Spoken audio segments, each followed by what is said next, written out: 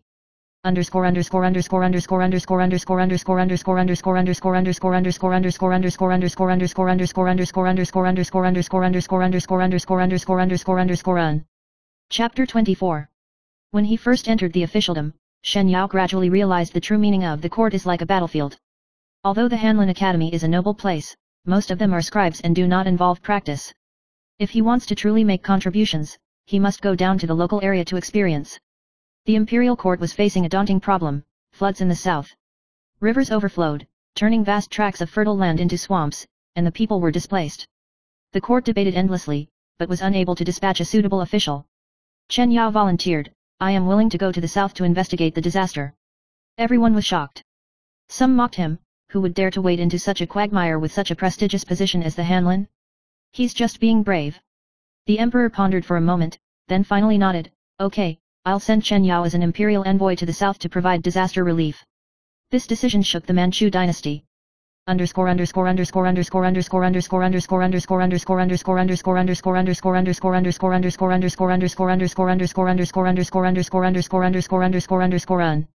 Chapter 25.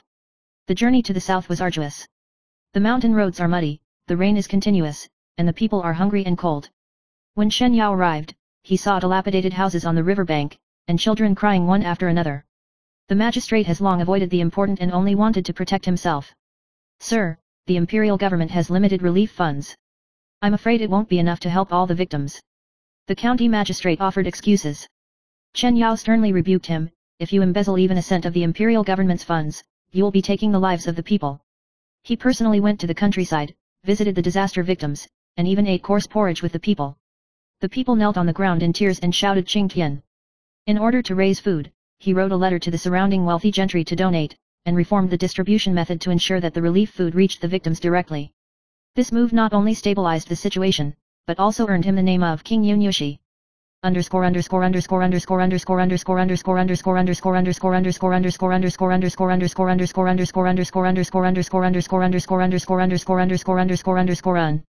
Chapter 26. Post-disaster reconstruction was even more difficult. The fields lay barren, and if not repaired promptly, the coming year would be even more treacherous. Chen Yao proposed a work for relief policy, organizing disaster victims to build dikes and dams, with the court providing wages. This would both prevent further disaster and provide relief to the people. As soon as this policy was introduced, most of the local gentry opposed it, believing that laboring the people and losing money. Chen Yao refused to back down. He personally donned his armor and went down to the riverbank, leading the charge in moving stones and building the dam. The victims, inspired by this, joined in the construction.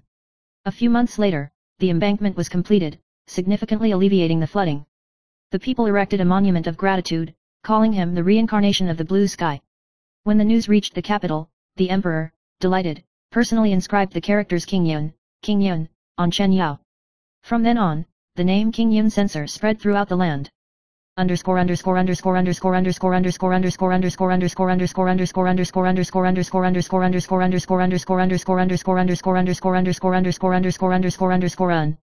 Chapter 27. However, if the merit is high, there will be people who are jealous. Wei Cheng, seizing another opportunity, slandered Chen Yao to the powerful officials at court. Although Chen Yao has made some minor contributions, he is too aggressive and may not be a blessing for the court. Sure enough, some at court echoed this sentiment, criticizing Chen Yao in their memorials, saying he acts rashly and lacks prudent judgment. Although the emperor admired Shen Yao, he also had to take into account the balance, so he had to temporarily transfer him back to the capital to avoid the dispute from expanding. On the day of returning to Beijing, Su and the third sister waited at the door early. The mother stroked her son's shoulder distressfully and whispered, "Ah Yao, you have done a good job, don't work too yourself." Shen Yao knew in his heart, this is just the beginning of the storm.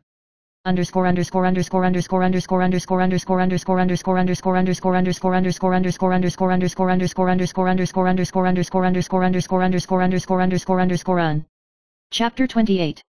After returning to Beijing, Chen Yao was appointed as a lecturer, specifically for teaching the princes. This seems to be noble, but it is an extremely sensitive position. The battle for princes has always affected the court, and if he is not careful, he may be involved in the whirlpool. The prince is benevolent and generous, but indecisive. The second prince is intelligent and courageous, but he is scheming. The two factions were secretly competing to try to win over Shen Yao. The second prince once secretly summoned Shen Yao at night and said with a smile, "Sir, if you help me, I will surely be made a marquis and appointed a prime minister in the future."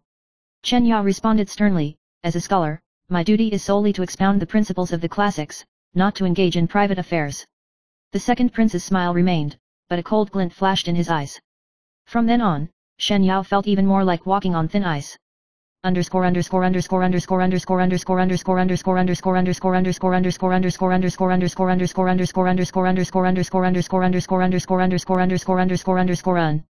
Chapter 29.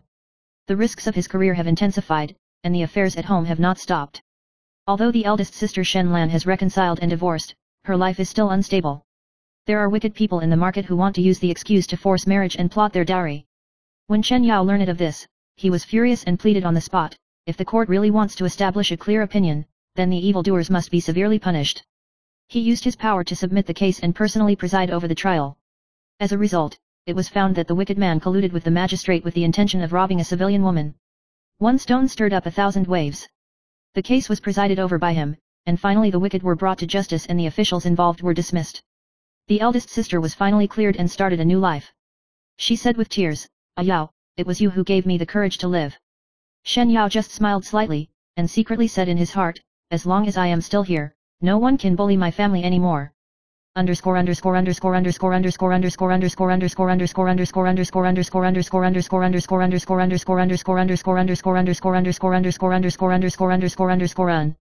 Chapter 30. The turmoil has temporarily stopped, but it has ushered in even greater turbulence. Frequent border wars erupted, with northern barbarians invading and border towns in danger.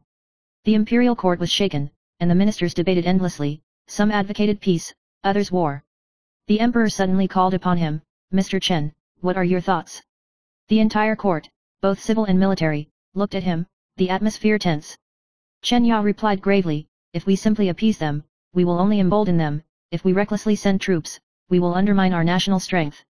I believe we should first strengthen our military preparations and review our payroll, and then formulate a strategic plan once public sentiment is reassured."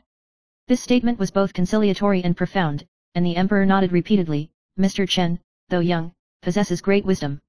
The ministers were in awe. A young man from a humble background could speak so eloquently on military and national affairs. His future achievements were truly remarkable. However, because of this, he has more and more enemies in the court. Chapter 31. The situation in the north is becoming increasingly tense. The border troops have received urgent news, food and wages are running low, soldiers are disbanding, and if no solution is provided, the entire defense line may collapse. The emperor was furious and immediately ordered an inspection of military salaries. At this time, no one in the court dared to take on this hot errand. Because the military salary has been corrupted for many years, many powerful people are involved behind it, and once it is investigated, it is bound to offend half of the court. Just when everyone was shirking it, the emperor suddenly said, "Shen Yao, would you like to check it?" The entire palace erupted in an uproar. Wei Cheng immediately stepped forward and said, "Absolutely not. Shen Yao is young and inexperienced, and he might cause national disasters." The emperor's gaze was sharp, but he spoke slowly, "I need a young, upright man who is unafraid of power. I will leave this matter to Mr. Shen."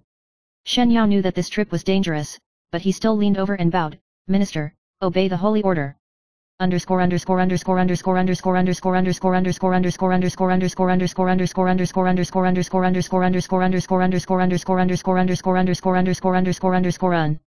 Chapter 32. The matter of military pay is intertwined. Shen Yao took several cronies to check the account books day and night, gradually tracing the flow of silver. It turned out that from the capital to the border, there was exploitation layer by layer, and people were full of pockets in every link. In the end, only 30% of the military salaries sent to the soldiers remained. These corrupt officials are simply more terrifying than the enemy. Shen Yao was so angry that he slammed the case. What's even more shocking is that he discovered that Wei Chenzi's father, Prime Minister Wei, was one of the biggest black hands behind it. This discovery put him in a dilemma. If you play directly, you will tear your face with the Wei family; if you hide it, you will be sorry for the border soldiers and the people. Late at night, he sat alone under the lamp, and his mother Su came to visit. Su said softly, "Yao, you must have a clear conscience. No matter how difficult the road ahead is, your mother and your sisters will always be behind you. Chen Yao's eyes warmed up, and he had made up his mind.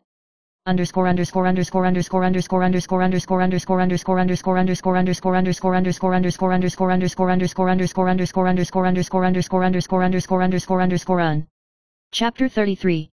The next morning, Shen Yao reported in court, pointing out the corruption of military pay and listing specific evidence. The entire palace was in an uproar. Wei Cheng flew into a rage, shouting, "How dare you, a mere bastard, slander me!" Shen Yao remained calm and presented volumes of evidence to the emperor's case. The emperor flipped through it for a long time, his face turned pale, and he slapped the imperial case heavily. What a big courage! Prime Minister Wei, do you have any excuse?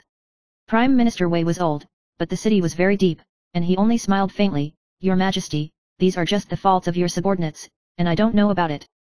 The ministers listened to each other, and the atmosphere in the court instantly became tense. Although the emperor was furious, the Wei family was huge and could not act rashly, so he could only temporarily hand over the case to Dali Temple for detailed investigation. Wei Cheng stared at Shen Yao viciously, and fire almost erupted from the bottom of his eyes. This feud will never be compatible.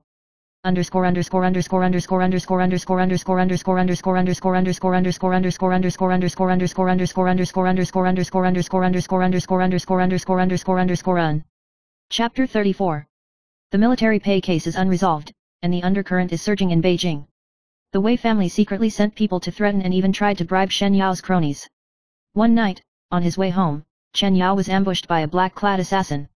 The assassin's blade flashed like snow, and every strike was deadly. Fortunately, the third sister Shen He was clever and noticed something unusual earlier, and summoned guards to rescue him, and then he escaped danger. Seeing her son covered in blood, Su's heart almost collapsed, and she burst into tears. "Ah Yao, the court is too sinister, do you really want to fight to this point?" Shen Yao just held his mother's hand and said in a deep voice, "Mother, if I take a step back today, more innocent people will shed blood tomorrow. I must go down this road."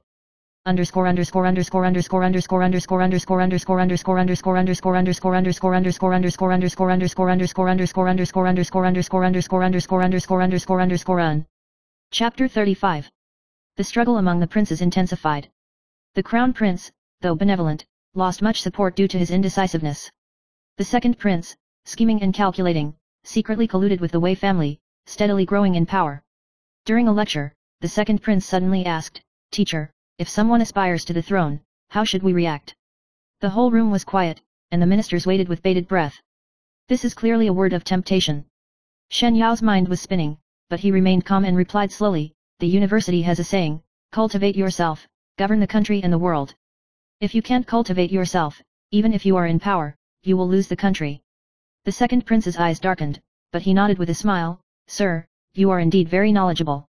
This answer seemed to be stable, but it made the second prince hold a deeper resentment in his heart.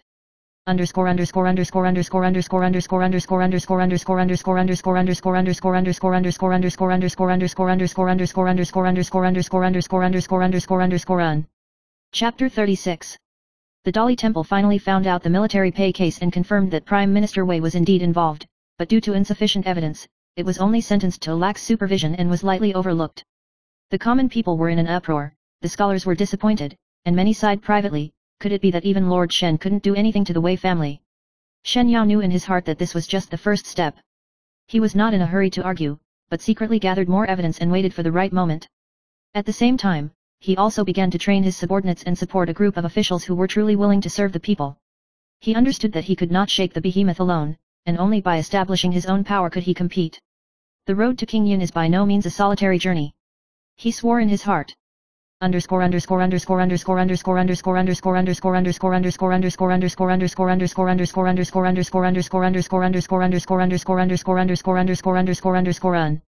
Chapter 37. Wei Cheng, far from relenting in the military pay case, intensified his framing. One day, an anonymous memorial impeached Chen Yao for accepting bribes and abusing his power. Though the evidence was weak, it was sufficient to bring shame upon him. In the court, Wei Cheng sneered, "The innocent are innocent? Humph, not necessarily." Chen Yao coldly stepped forward, defended himself in court, and requested a thorough investigation of his family assets. Dali Temple sent people to investigate, but only saw a simple bookcase, several volumes of broken books, and the cloth that my mother and third sisters had worked hard to weave. Not a single penny of the stolen money. All the officials were deeply moved. Some sighed, it is a blessing for the court that such a young man from a humble family could be so honest. The emperor also nodded secretly, trusting Shen Yao even deeper.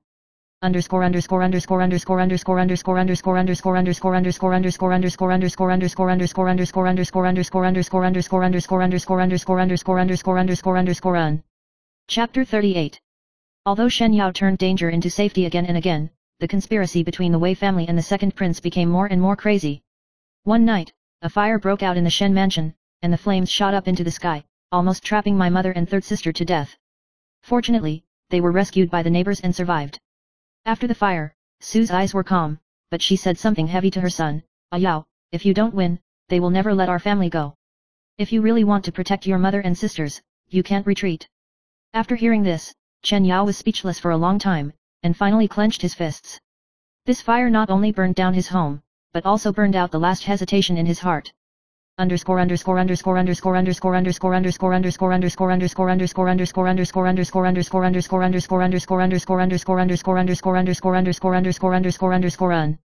Chapter 39.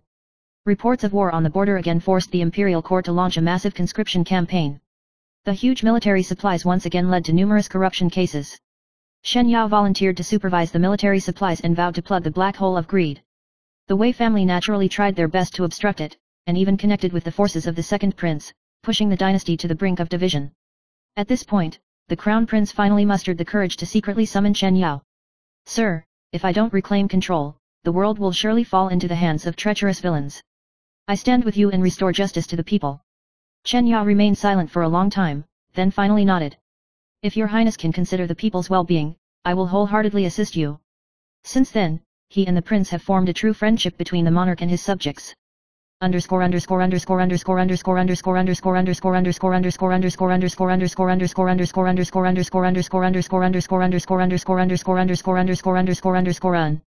Chapter 40.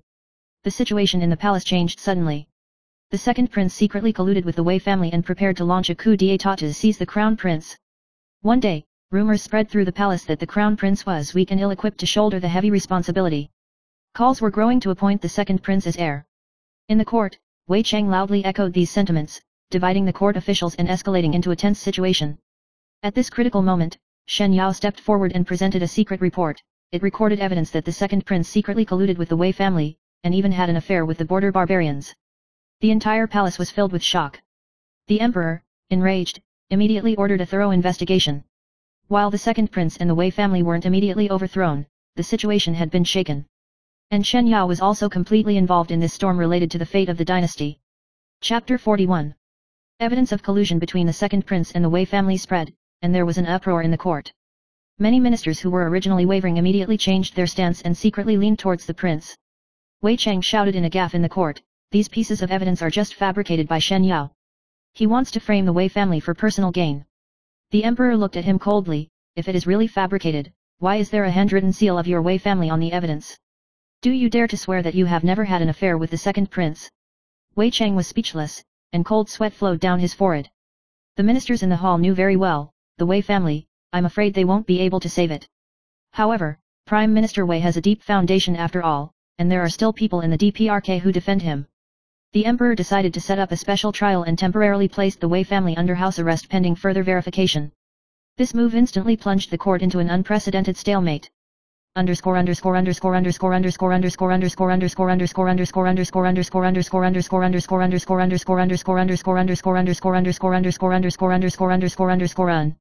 Chapter 42.